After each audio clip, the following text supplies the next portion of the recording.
여러분 마틴 루터 킹 목사님을 아마 거의 다 아실 거예요. 그분의 책 가운데 아빠는 왜 자주 감옥에 가나요? 라는 유명한 책이 있어요. 흑인들의 빼앗긴 인권과 차별 대우를 철폐하기 위해 거리의 데모대 대장으로 나섰던 킹 목사는 이 책을 통해 우리에게 위대한 삶을 보여주었습니다. 그는 이렇게 말했어요. 수많은 가난한 흑인이 빵을 얻기 위해 자신의 영혼을 팔기 때문에 나는 그들에게 빵을 주어야 했습니다. 그는 자신의 빵을 위해 사는 것은 물질적인 것이지만 남의 빵을 위해 사는 것은 정신적인 것, 신앙적인 것이다 라고 말했습니다. 이런 킹의 신앙은 곧 사회 참여의식을 낳았고 많은 백인들의 미움을 사게 됩니다. 백인들은 온갖 수단 방법을 가리지 않고 이 킹 목사를 감옥에 집어넣었어요. 그는 안타깝게도 저격을 당해 생명을 잃게 되는데 그렇게 되기까지 그가 감옥에 들어간 횟수는 무려 21번이었다는 거예요. 이렇게 가지고 감옥에 들락거리는 이 남편을 둔 아내 코레타와 그의 자식들의 마음은 어떠했겠습니까? 그러나 그의 아내 역시도 그 못지않은 위대한 신앙을 가지고 있었습니다. 어느 날 학교에 공부하러 갔던 큰딸이 집으로 뛰어왔어요. 딸의 친구가 하는 말이 야, 지금 뉴스를 보니 나오는데 니네 아빠가 또 잡혀갔더라 라고 이야기를 듣고 그는 겁도 나고 부끄럽기도 하여 집으로 울면서 뛰쳐 들어왔어요.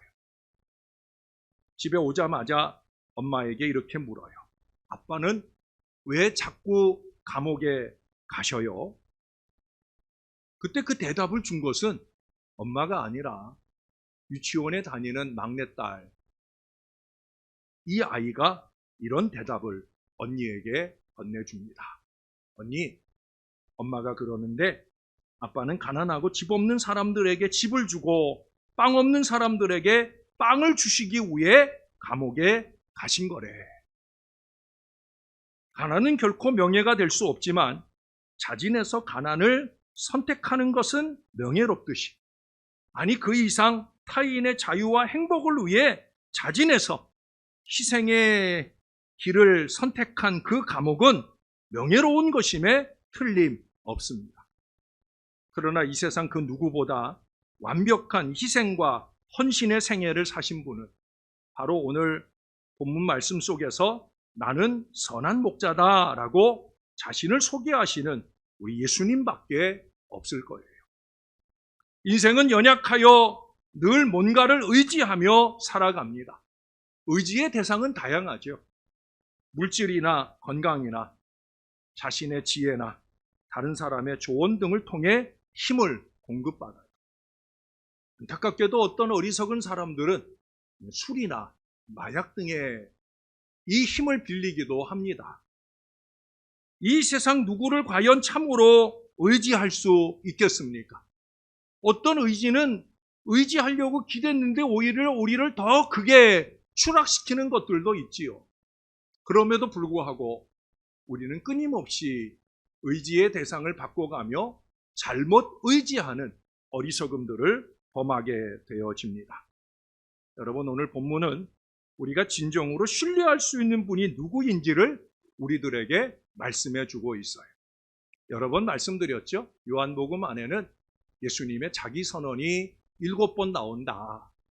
헬라어로 얘기하면 에고 에이미 하면서 자기가 무엇인지를 말씀하셨는데 나는 무엇이다 라는 자기 선언, 자기 소개가 7번 나와요. 지난주에 보았던 오병이어의 기적이 지나고 6장 35절에서 나는 생명의 떡이다 첫 번째 말씀으로 시작해서 이제 오늘 이 말씀은 네 번째 자기 선언이에요. 11절에 뭐라고 그래요? 나는 선한 목자다. 한 번만 말씀하질 않아요. 14절에 가면 다시 한 번 더 나는 선한 목자다 라고 2번이나 강조해서 말씀하시는 걸 보면 아마 7가지 선언 중에 가장 중요한 예수님 모습이 아닐까 하는 생각을 해요. 사랑하는 여러분, 우리 주님은 선한 목자이셔요. 우리 주님은 선한 목자이십니다. 선한 목자는 자기 이익 때문에 양을 돌보지 않습니다. 우리가 목자하면 생각나는 성경 말씀이 어디예요? 우리 오늘 교독한 말씀 바로 시편 23편입니다. 참 좋은 말씀입니다. 제가 수술 받으시는 분들이 있으면 새벽 아침, 지난번 김선옥 권사님 허리 수술 받을 때도 제가 새벽 제단 끝나고 잠깐 기도하다가 아침 일찍 가서 남편 이 집사님과 함께 김선옥 권사님 위해서 기도해 드리고 왔는데, 그때 제가 그때는 이제 뭐 상황상 말씀을 보기가 어려워서 안 봤는데, 보통은 수술을 앞두고 있는 환우들을 제가 찾아가면 그때 나누는 말씀이 바로 오늘 시편 23편이에요. 주의 지팡이와 막대기 대신에 의사들의 수술 도구를 언급하면서 그렇게 주님의 안위를 안겨주고 오곤 합니다. 여러분, 특히 오늘이라도 누가 혹시 세상을 떠나게 된다고 하면 성경 어디를 읽으면 좋습니까? 라고 목사에게 굳이 전화하고 물을 필요가 없어요. 시편 23편 읽어드리면 돼요. 혹시 목사가 여러분 수술 받는 곳에 찾아가 기도하기가 어려운 상황일 때, 그럴 때도 마찬가지예요. 수술에 들어가거나 어려운 가운데 있는 가족들이 있다고 하면 시편 23편을 읽어드리세요.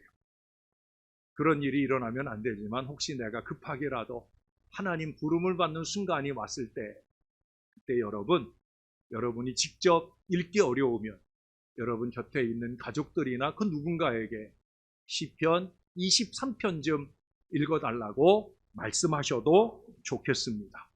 그런 의미에서 시편 23편은 더 큰 의미가 있어요. 시편 23편 4절의 말씀에 보면 내가 사망의 음침한 골짜기로 다닐지라도 해를 두려워하지 않을 것은 주께서 나와 함께 하심이라. 목자와 양의 관계를 잘 표현해 주는 말입니다. 여러분, 양은요, 사망의 음침한 골짜기로 다닐지라도 피해받을 것을 두려워하지 않아요. 왜 그렇다고 그래요? 목자가 함께 하기 때문이에요.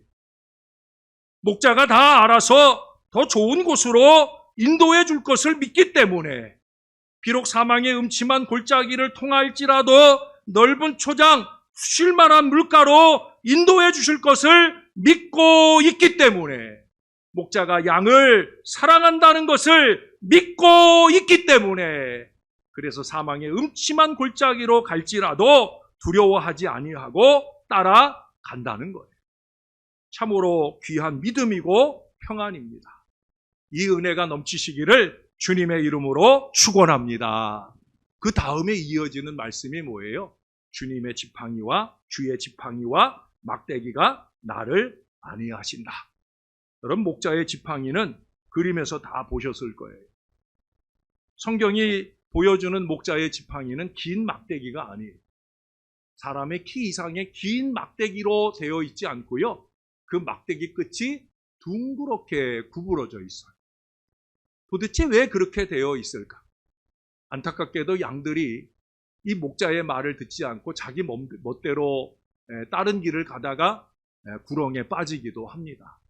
또 때로는 목자가 인도하는 길을 갈 때라도 발을 잘못 디뎌서 수렁에 빠지기도 해요. 혼자 나오지 못해 매매 울 때 음성만 들어도 목자는 알고 뛰어갑니다. 자기가 내려가서 그 양들을 친히 안고 올라올 수 있는 곳에서는 얼마든지 서둘러 그렇게 하지만, 잘못 내려갔다가 자기도 못 올라오고 양도 구할 수 없을 때, 그때 바로 그 지팡이를 쓰는 거예요. 그 지팡이를 거꾸로 들고 양의 목을 탁 걸쳐가지고, 그래가지고 그 양을 끌어올리는 용도로 이 지팡이를 사용해요. 그래서 자기에게는 좀 버거울지라도 가급적이면 긴 지팡이를 들고 다니려 노력합니다. 근데 지팡이만 아니라 막대기도 있어요. 막대기는, 물론 이 막대기는 자꾸 딴 길로 가는 양들을 이렇게 때려서 살짝 쳐서 바른 길로 가게 하는 용도도 있지만, 그보다 더 중요한 용도가 있죠. 그것은 바로 맹수가 나타났을 때, 그때 이 양들을 지켜내기 위해 그 막대기를 무기로 쓰는 거예요. 뭐 목자가 총을 가지고 다닐 것도 아니고 칼을 차고 다니고는 하는 것도 아니고 하기 때문에 급한 대로 사용하는 무기가 뭐냐? 이 막대기예요. 그러니 이 막대기를 들고 맹수와 싸우자고 하면 목자는 목숨을 걸어야 되는 거예요.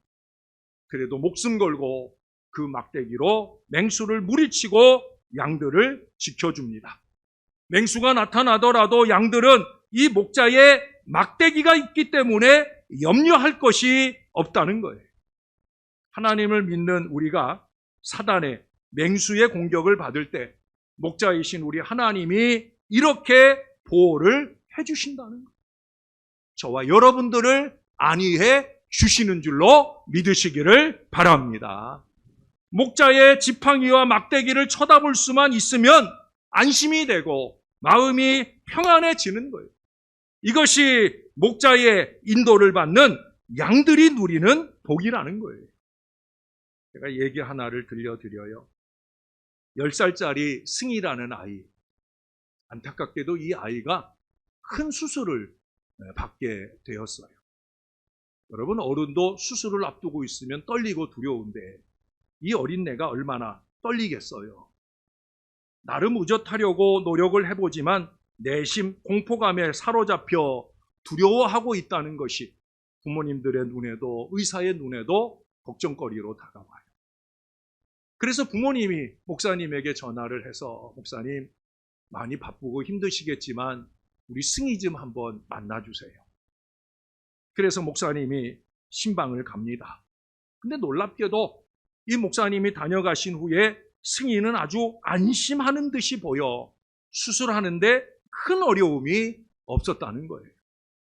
그래서 나중에 부모님이 아니라 목사님이 너무 부모님이 아니라 의사가 너무 신기한 마음에 그 목사님께 여쭤보았다는 거예요. 목사님, 승희에게 도대체 뭐라고 하셨길래 이 아이가 그렇게 갑자기 안정을 찾게 되었죠? 아마 다음번 누군가를 수술할 때 이 목사님이 조언해 준 말을 써먹고 싶었던 모양이에요. 이 목사님이 그 의사에게 이렇게 말해 줍니다. 우리 승희는요, 열심히 주일학교를 다니는 학생이기 때문에 성경을 많이 알고 있을 거라 생각했어요. 그래서 제가 찾아갔을 때 승희에게 시편 23편을 혹시 아느냐라고 물어보았지요. 그랬더니 다 외운다고 그러더라고요. 정말로 다 외우더라고요. 그래서 저는 승희에게 손가락을 꼽으며 그것을 외우라고 말했습니다. 하나님은 하면서 첫 번째 손가락을 꼽고, 나의 하면서 검지손가락을, 목자신이 하면서 가운데 손가락을 꼽게 했습니다. 그 다음은 이 아이가 다 알아서 하거든요. 이 목사님의 이야기를 듣던 의사는 알았다는 듯이 고개를 끄덕였어요. 왜? 그래서 승희가 내내 손가락을 꼽고 있었군요. 마취해서 깨어나서도 곧바로 손가락을 꼽더라고요. 할렐루야. 여러분, 우리 아이들이 다 이런 믿음으로 자라면 참 좋겠습니다. 예? 여러분에게 다시 말씀드립니다. 우리 주님은 선한 목자이십니다. 선한 목자 되신 주님을 믿으시기를 바랍니다. 선한 목자는 이익 때문에 양을 돌보지 않아요. 그분은 양을 위하여 오히려 자기의 목숨을 버릴 정도로 사랑하셔요. 양들도 선한 목자를 다 압니다. 다 알지 않아요? 이게 선한 목자인지 싹군 목자인지 여러분 다 알지 않아요? 목자와 양의 관계는 진실하고 인격적입니다. 주님과 성도와의 관계는 바로 이와 같아요. 끊을 수 없는 관계로 연합되어져 있어요. 이 연합관계를 해할 자가 없습니다. 선한 목자는 능력이 많으셔서 양들을 이리로부터 늑대로부터 보호할 수 있으며 그들에게 최선의 것을 주시는 분이셔요. 세상은 변합니다마는 땅의 터전이 흔들릴지라도 주님 안에 있는 자는 결코 흔들리지 않는 은혜가 그래서 생기게 되는 거예요. 여러분, 이것은 단지 좀 더 나은 삶을 위한 결단이 아니에요. 죽느냐 사느냐. 바로 그런 문제입니다.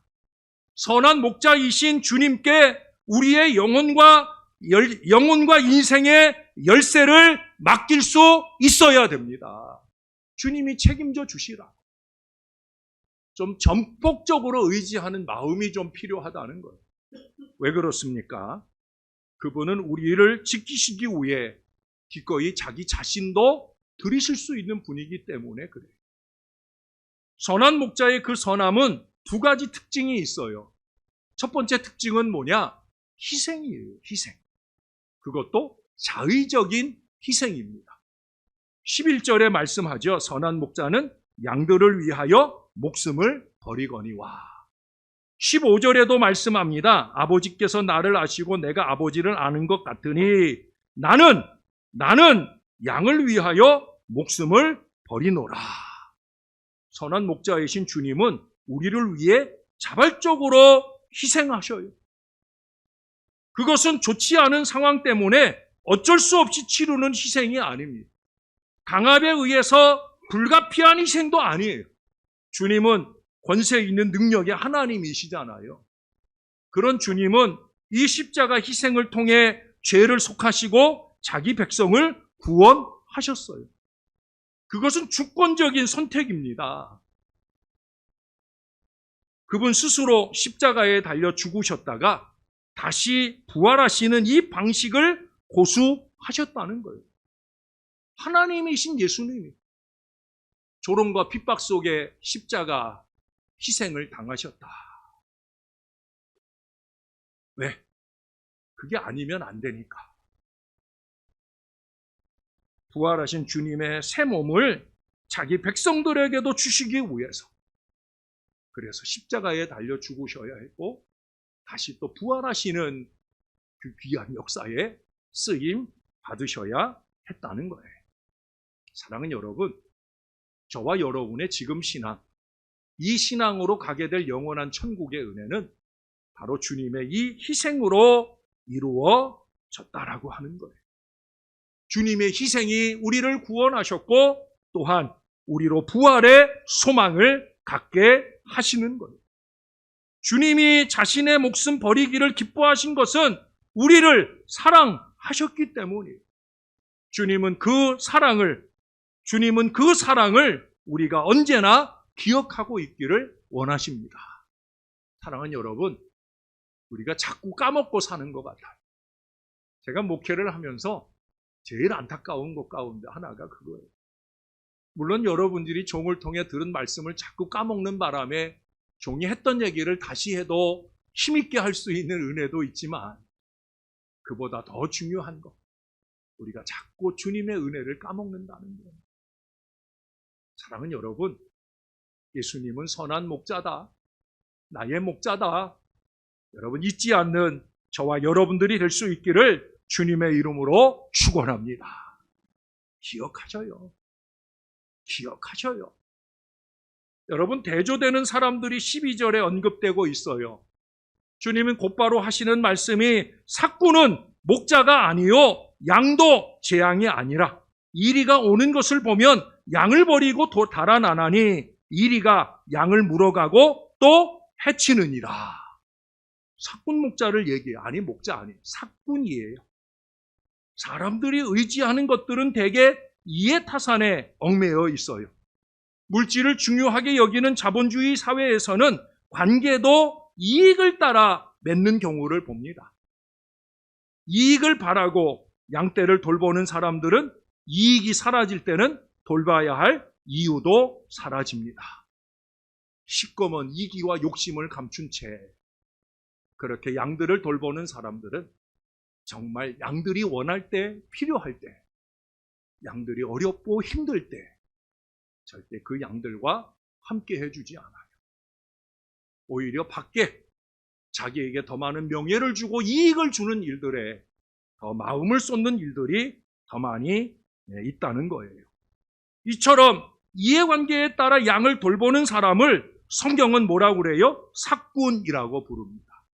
아까도 말씀드렸지만 삭군은 목자가 아닙니다.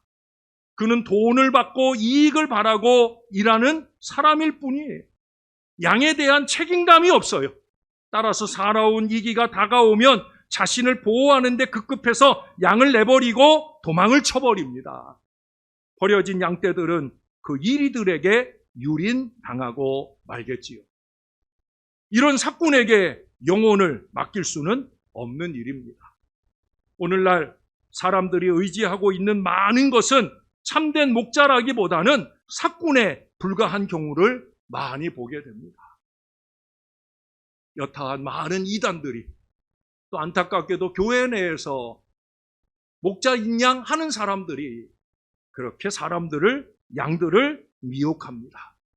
여러분, 그것들은 절대 우리의 안전과 풍족한 삶을 지켜주지 못합니다. 사꾼을 잘 분별해야 됩니다. 바르지 않은 이익으로 이끄는 것은 사꾼입니다. 여러분, 그 이익을 잠시 누리자고 바르지 않은 줄 알면서 그 길을 따라가서는 안 되는 거예요.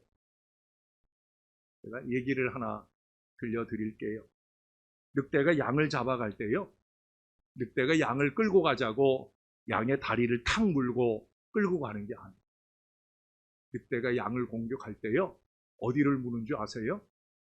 이 목덜미를 탁 물어요. 왜 그래요?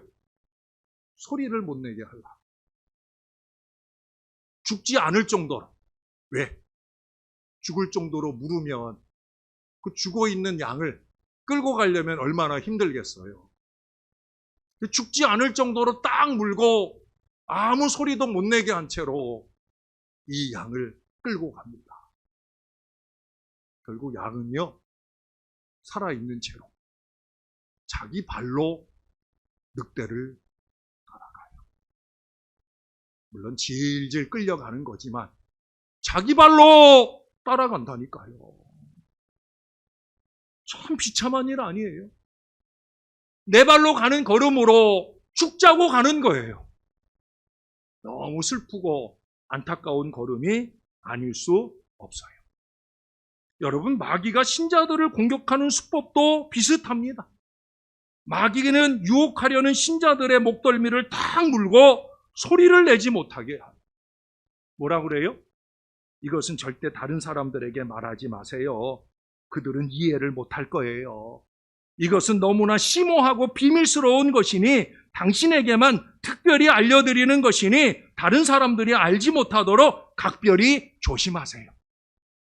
신천지 이단들이나 많은 악한 세력들이 그와 같이 목덜미를 물고 우리가 자발적으로 그렇게 우리를 따라가도록 만든다는 거예요. 은밀히 끌고 간다는 거예요. 사랑하는 여러분, 조심하세요. 누군가가 무슨 제안을 할 때, 누군가가 무슨 말을 할 때 그것을 사람들이 많이 다니는 큰 길에서 소리를 쳐 말해도 부끄럽지 않은 일이라면 같이 해도 됩니다만은, 그렇지 않고 은밀히 해야 되는 일이라면 10중 8구는 우리의 목덜미를 노리는 늑대라고 보면 되는 거예요. 아무리 선한 모양으로 치장하고 다가와도, 아무리 앞장서서 이런저런 일들을 설치고 하는 사람일지라도 다 마찬가지예요. 사랑하는 여러분, 정신을 바짝 차려야 됩니다. 저는 하나님의 말씀을 전할 때가 제일 행복합니다. 왜? 제 소리가 아닌 하나님의 소리. 아직도 좀 많이 부족하지만 여러분들이 익숙하게 들을 수 있는 자신 있는 목소리, 언제 누가 들어도 부끄럽지 않을 진리의 말씀을 증거하고 있기 때문이에요. 사랑하는 여러분, 모쪼록 저를 통해 들려주시는 목자 예수님의 음성에 익숙해지시기를 주님의 이름으로 부탁드립니다. 다른 사람의 소리에 미혹되지 마셔요. 이랬다 하더라 저랬다 하더라 하면서 듣기에 좋은 그 소리가 여러분들의 영안을 흐리는 늑대의 소리일 수 있음을 알아야 된다는 거예요. 주님의 소리를 구분할 줄 아는 영안이 열려야 됩니다. 사랑하는 여러분, 하나님의 말씀을 하나님의 말씀으로 들을 수 있는 신령한 귀가 되시기를 주님의 이름으로 축원합니다. 왜 그래야 돼요? 선함의 두 번째 특징은 바로 음성에 있기 때문에 목자의 음성.